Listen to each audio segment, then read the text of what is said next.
Kelly. Good afternoon everyone, or good evening everyone. I've been employed by the AFP within the protection portfolio for just over 13 years. The protection portfolio provides a range of services to government departments such as the Department of Defence, Parliament House, Diplomatic Protection, the Prime Minister and the Governor-General's residences. Also under the protection portfolio is close personal protection teams, also known as bodyguards for the Prime Minister, and selected representatives of other countries, as well as the Witness Protection Program. I joined to be a protective service officer after seeing an ad in the paper and thinking this would be a good change of pace and something fun to do at the time. At that time in my life, my then husband and I were running a small business and money was tight. So we each took turns at working at another job in order to pay the bills at home. So I took the opportunity, seeing this ad in the paper, to take the opportunity to join the protective service. The recruit course, back then it was only 12 weeks long, was a challenge, especially being away from family and friends. I enjoyed meeting and training with a group of like-minded colleagues with whom we developed a healthy in-house competition regarding the firearms and tactical training. Once I started at my first station, my biggest adjustment was working 12-hour shifts. Working from 6 p.m. at night to 6 a.m. in the morning, in the middle of winter, standing up on top of Parliament House, was a hard initiation into the realities of my career choice. My shift peers were a good bunch of mature and long-serving officers who showed me the ropes and gave me a lot of hints to help me balance my personal life with the rigours of working shift work hours. I've been lucky enough to work overseas in Christmas Island, Solomon Islands and in East Timor, providing a protection function for AFP deployment itself and for high office holders. These experiences have been both invaluable on both an operational and a personal level, providing me the opportunity to live and immerse myself in a culture for up to 6 months, as well as to provide a tangible improvement into the lives of the locals.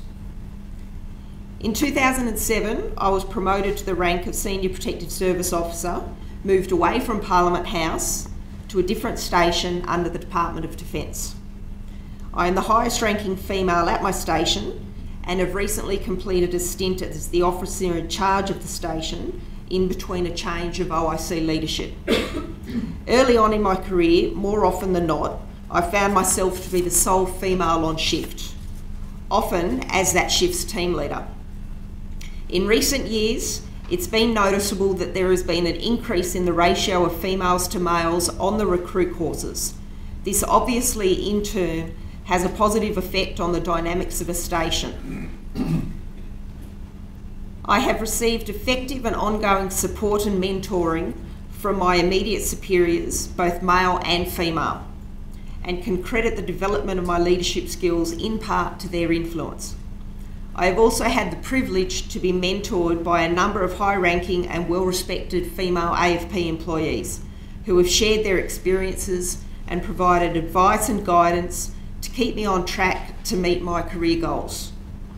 The AFP encourages the sharing of management skills and abilities, and I can attribute my promotion to Senior Protective Service Officer to the development of my own skills and abilities through the support I have received throughout my career from the AFP as a whole. In my experience as an employer, the AFP shows no bias towards whether an employee is male or female. It all depends on if you can do the required job to the standard required. We are a law enforcement agency. A lot of us carry firearms. We put ourselves in harm's way when all other members of the public are running the other way. Whether you are male or female, it doesn't matter. What matters is if you have the skills and mental attributes to dissolve a situation to the point where everyone goes home safe. In some circumstances, a female officer can be more successful in diffusing a situation than a male. The female officer will always be an important member of the police force.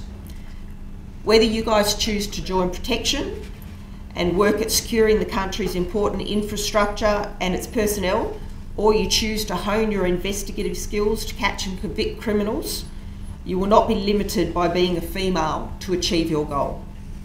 I'd like to thank you all for coming tonight. A lot of what I've said is repetition of what a lot of these other ladies have said. There's many, many years of experience in the AFP in this room, and I don't think any one of us regrets our choice of employment. You really are at a good time in your age to start on the ground floor and start a career that can really take you places. And congratulations for coming tonight, and I really do hope a lot of you take the next step and look further through recruiting with Kelly. Thanks very much.